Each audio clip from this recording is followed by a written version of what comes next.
Hello everyone, मैं हूं सुषमा। एक बार फिर से आप सबका स्वागत करती हूं आपके अपने YouTube channel Sushma study channel पर। तो आज हम लेकर आए हैं भारतीय संविधान से 80 प्रश्न, वन लाइनर क्वेश्चंस लेकर आए हैं। कम समय में ज़्यादा क्वेश्चंस हम रिवाइज करेंगे। तो पूरी वीडियो आप लोग एंड तक ज़रूर देखिएगा क्योंकि वीडियो बहुत ही ज़्यादा महत्वपूर्ण होने वाली है। अगर आप चैनल पर नए हो तो चैनल को सब्सक्राइब करिएगा, बेल आइकन को ज़रूर प्रेस कर लीजिएगा ताकि आने वाले वीडियो को नोटिफिकेशन आप तक पहुँचती रहे। चलिए वीडियो शुरू करते हैं। वीडियो को लाइक करिएगा। अगर आपको इसका पीडीएफ चाहिए तो आपको टेलीग्राम चैनल पर मिल जाएगा, लिंक डिस्क्रिप्शन में दे रखे हैं। चलिए वीडियो शुरू करते हैं। पहला सवाल देखते हैं। पहला सवाल है, भारत का संविधान कब लागू हुआ? भारत का संविधान कब लागू हुआ? तो यहाँ आप दो बात याद रखिएगा। संविधान लागू हुआ था 26 जनवरी 1950 को। अंगीकृत कब हुआ था? तो ये हुआ था 26 नवंबर 1949 को। तो ये आप ध्यान रखिएगा। अगला सवाल देखते हैं। अगला सवाल है, संविधान की प्रस्तावना में कौन कौन से प्रमुख शब्द हैं? तो वो हैं संप्रभु, समाजवादी, धर्मनिरपेक्ष, लोकतांत्रिक और गणराज्य। अगला सवाल देखते हैं। अगला सवाल है, संविधान सभा के अध्यक्ष कौन थे? संविधान सभा के अध्यक्ष कौन थे? तो वो थे डॉक्टर राजेंद्र प्रसाद। अगला सवाल देखते हैं।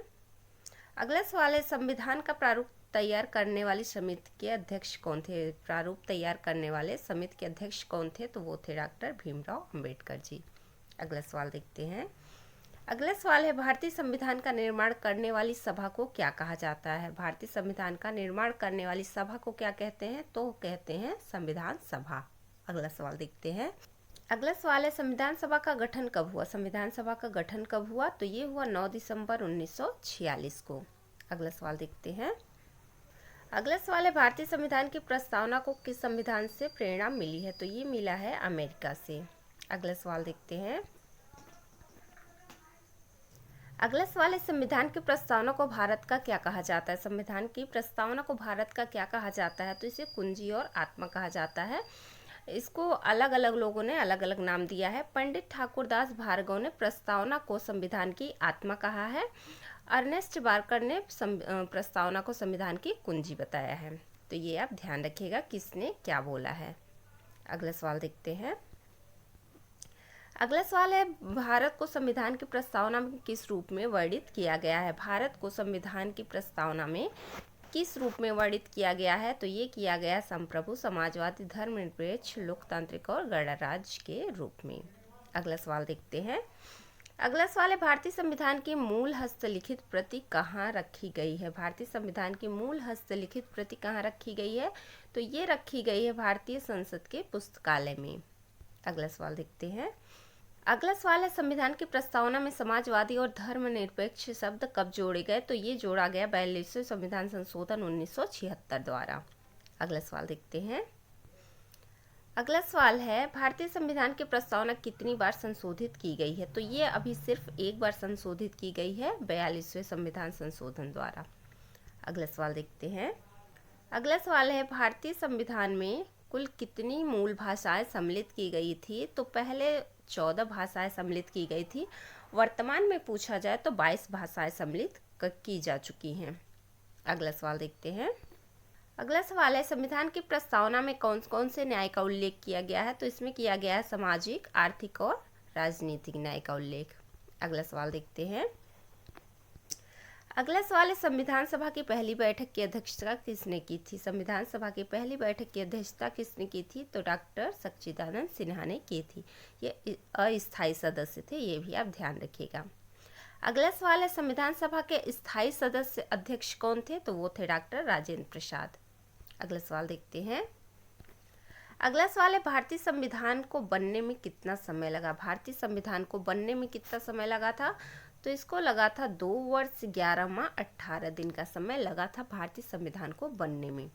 अगला सवाल है, संविधान सभा के सदस्य कैसे चुने गए थे? संविधान सभा के सदस्य कैसे चुने गए थे? तो ये चुने गए थे प्रांतीय विधान सभाओं के माध्यम से। अगला सवाल देखते हैं। अगला सवाल है, संविधान की प्रारंभिक प्रति पर कितने सदस्यों ने हस्ताक्षर किए थे? संविधान की प्रारंभिक प्रति पर कितने सदस्यों ने हस्ताक्षर किए थे? तो 284 सदस्यों ने हस्ताक्षर किए थे। अगला सवाल है, भारतीय संविधान में कितनी मूल अनुसूचियां थी? भारतीय संविधान में कितनी मूल अनुसूचियां थी? तो ये थी 8। पहले 8 अनुसूचियाँ थी और अभी वर्तमान में पूछा जाए तो 12 अनुसूचियाँ हो गई हैं। 12 अनुसूचियों पे हमने अलग से वीडियो बनाया है, अगर आपने नहीं देखा तो आप जाके देख सकते हैं। टेलीग्राम चैनल पर भी आपको मिल जाएगा और यूट्यूब चैनल पर भी मेरे मिल जाएगा, तो आप जाके देख सकते हैं। अगला सवाल देखते हैं। अगला सवाल है, संविधान की प्रस्तावना में गणराज्य शब्द का क्या अर्थ है? तो इसका अर्थ है देश का प्रमुख राष्ट्रपति जनता द्वारा अप्रत्यक्ष रूप से चुना जाएगा और यह पद वंशानुगत नहीं होगा। अगला सवाल देखते हैं। अगला सवाल है, भारतीय संविधान का मसौदा तैयार करने में किस देश के संविधान से सबसे अधिक प्रेरणा मिली है? तो ये मिला है भारत सरकार अधिनियम 1935 से। अगला सवाल देखते हैं। अगला सवाल है, संविधान सभा की पहली बैठक कब हुई थी? तो ये हुई थी नई दिल्ली के संविधान कक्ष में। अगला सवाल देखते हैं। अगला सवाल है, भारतीय संविधान में किस अनुच्छेद के अंतर्गत प्रस्तावना दी गई है? तो प्रस्तावना संविधान का हिस्सा है लेकिन किसी विशेष अनुच्छेद के अंतर्गत नहीं आता है, ये आप ध्यान रखिएगा। अगला सवाल देखते हैं। संविधान सभा में कितने मूल सदस्य थे? संविधान सभा में कितने मूल सदस्य थे? तो ये थे 389 सदस्य। अगला सवाल देखते हैं।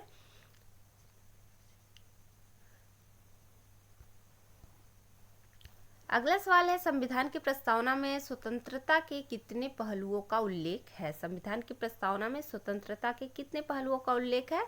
तो विचार, अभिव्यक्ति, विश्वास, धर्म और उपासना की स्वतंत्रता के पहलुओं का उल्लेख है। अगला सवाल देखते हैं। अगला सवाल है, संविधान की प्रस्तावना में लोकतांत्रिक शब्द का क्या अर्थ है? संविधान की प्रस्तावना में लोकतांत्रिक शब्द का क्या अर्थ है? तो इसका अर्थ है जनता द्वारा, जनता के लिए और जनता की सरकार। अगला सवाल देखते हैं। अगला सवाल है, संविधान का मसौदा तैयार करने के लिए गठित समिति का गठन कब हुआ था? तो ये हुआ था 29 अगस्त 1947 को। अगला सवाल देखते हैं। अगला सवाल है, संविधान सभा में महिलाओं की कितनी भागीदारी थी? संविधान सभा में महिलाओं की कितनी भागीदारी थी? तो इसमें 15 महिलाओं ने भाग लिया था। अगला सवाल देखते हैं। सवाल है, भारतीय संविधान की अंतिम प्रति किसने लिखी थी? संविधान सभा की अंतिम प्रति किसने लिखी थी? तो प्रेम बिहारी नारायण रायजादा ने लिखा था, हस्तलिखित थी, मतलब अपने हाथों से उन्होंने लिखा था। अगला सवाल देखते हैं। अगला सवाल है, संविधान में स्वतंत्रता, समानता और बंधुत्व की अवधारणा किस देश से ली गई है? तो ये लिया गया है फ्रांस से। अगला सवाल देखते हैं। सवाल है, संविधान सभा द्वारा भारतीय संविधान को कब अपनाया गया था? तो ये अपनाया गया था 26 नवंबर 1949 को। अभी हमने ऊपर भी इसको बताया है। अगला सवाल देखते हैं। अगला सवाल है, संविधान की प्रस्तावना को न्यायालय किस रूप में देखता है? तो ये देखता है संविधान की भूमिका और उद्देश्यों का प्रतिबिंब के रूप में देखता है। अगला सवाल है, संविधान में संप्रभुता का क्या तात्पर्य है? संप्रभुता का क्या तात्पर्य है? तो इसका तात्पर्य है भारत किसी भी बाहरी शक्ति से स्वतंत्र है और वो अपना निर्णय स्वयं ले सकता है। अगला सवाल देखते हैं।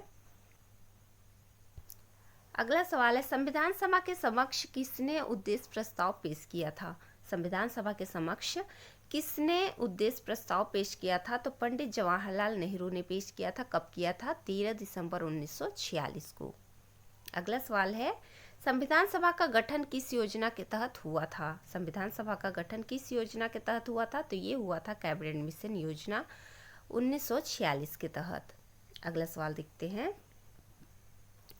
अगला सवाल है, भारतीय संविधान को विश्व का सबसे विशेष संविधान क्यों कहा जाता है? क्योंकि इसमें 470 अनुच्छेद, 25 भाग और 12 अनुसूचियां हैं, इसलिए सबसे विस्तृत यानी कि सबसे बड़ा संविधान कहा जाता है। अगला सवाल देखते हैं। सवाल है, संविधान सभा में डॉक्टर भीमराव अंबेडकर को किस रूप में जाना जाता है? तो इन्हें जो है भारतीय संविधान का निर्माता यानी कि फादर ऑफ इंडियन कॉन्स्टिट्यूशन के रूप में जाना जाता है। अगला सवाल देखते हैं। अगला सवाल है, संविधान सभा में अल्पसंख्यकों के हितों की रक्षा हेतु कौन से प्रावधान किए गए हैं? तो इसमें किए गए मौलिक अधिकार का प्रावधान 29 से 30 अनुच्छेद में है। अगला सवाल देखते हैं। अगला सवाल है, संविधान सभा ने कितने सत्रों में संविधान को अंतिम रूप दिया? तो 11 सत्रों में संविधान सभा ने संविधान को तैयार किया। अगला सवाल देखते हैं। अगला सवाल है, संविधान की प्रस्तावना में समाजवादी शब्द का क्या अर्थ है? संविधान सभा के प्रस्तावना में समाजवादी शब्द का क्या अर्थ है? तो इसका अर्थ है संसाधनों का समान वितरण और सामाजिक न्याय। अगला सवाल है, संविधान का हस्तलिखित प्रारूप किस भाषा में तैयार किया गया था? तो ये किया गया था हिंदी और अंग्रेजी में। अगला सवाल देखते हैं। अगला सवाल है, संविधान की प्रस्तावना में धर्मनिरपेक्षता का क्या अर्थ है? संविधान सभा की प्रस्तावना में धर्मनिरपेक्षता का क्या अर्थ है? तो इसका अर्थ है राज्य सभी धर्मों के प्रति समान व्यवहार करेगा। अगला सवाल देखते हैं।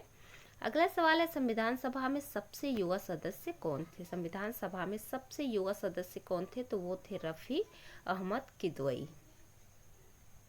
अगला सवाल है, संविधान की प्रस्तावना को न्यायिक रूप से किस केस में संविधान का हिस्सा माना गया? तो ये माना गया था केशवानंद भारती बनाम केस 1973 में।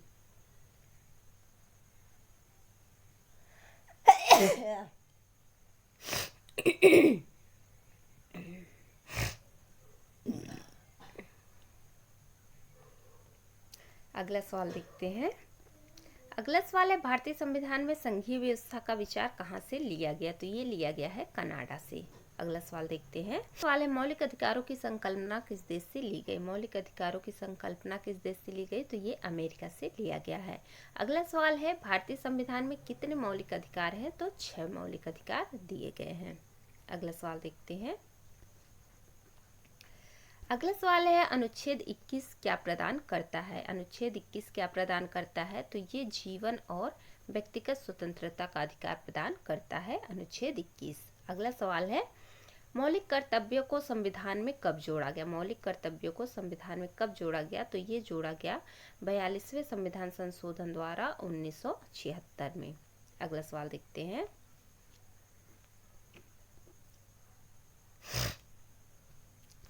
अगला सवाल है, संस्कृति और शिक्षा के अधिकार से संबंधित अनुच्छेद कौन से हैं? तो ये है अनुच्छेद 29 और 30। अगला सवाल देखते हैं। अगला सवाल है, मौलिक अधिकारों के उल्लंघन पर कहाँ याचिका दायर की जा सकती है? तो उच्च न्यायालय और सर्वोच्च न्यायालय दोनों जगह की जा सकती है। सर्वोच्च न्यायालय के पास हम अनुच्छेद 32 के तहत जा सकते हैं और 226 के तहत उच्च न्यायालय के पास हम जा सकते हैं। अगला सवाल देखते हैं। अगला सवाल है, संविधान का पहला संशोधन कब हुआ? संविधान का पहला संशोधन कब हुआ? तो ये हुआ था 1951 में। अगला सवाल देखते हैं।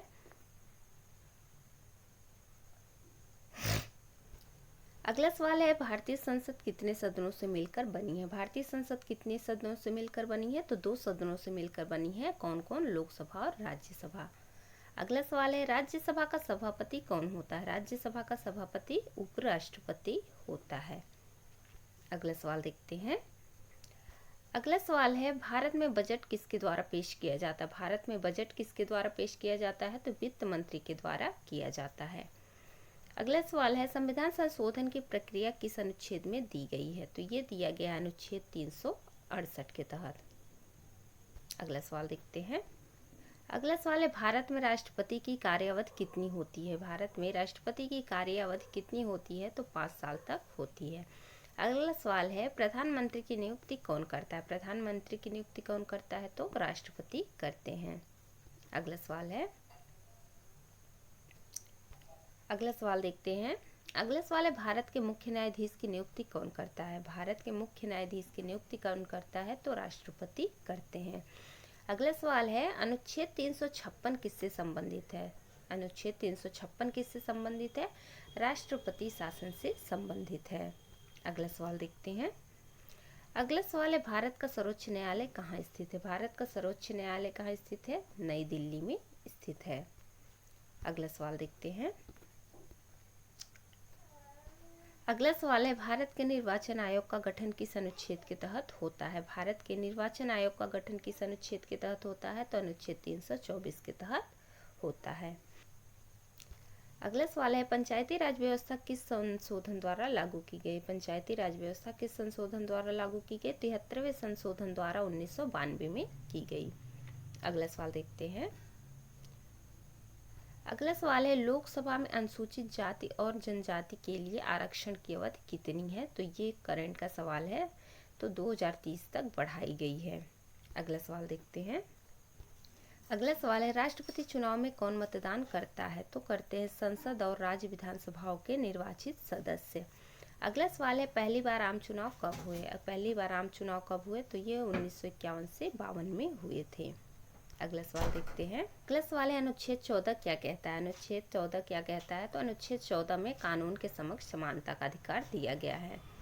अगला सवाल है अनुच्छेद 19 में क्या अधिकार दिए गए हैं। अनुच्छेद 29 में बोलने की, प्रेस की स्वतंत्रता, शांतिपूर्वक सभा करने की स्वतंत्रता, कई सारी स्वतंत्रताएं दी गई हैं। अगला सवाल है अनुच्छेद 370 किससे संबंधित है। अनुच्छेद 370 किससे संबंधित है, तो ये जम्मू कश्मीर का विशेष दर्जा था जो कि अब खत्म कर दिया गया है। अगला सवाल देखते हैं। अगला सवाल है अनुच्छेद 32 किससे संबंधित है। अनुच्छेद 32 किससे संबंधित है, तो ये संबंधित है मौलिक अधिकारों की रक्षा हेतु सर्वोच्च न्यायालय में याचिका का अधिकार से।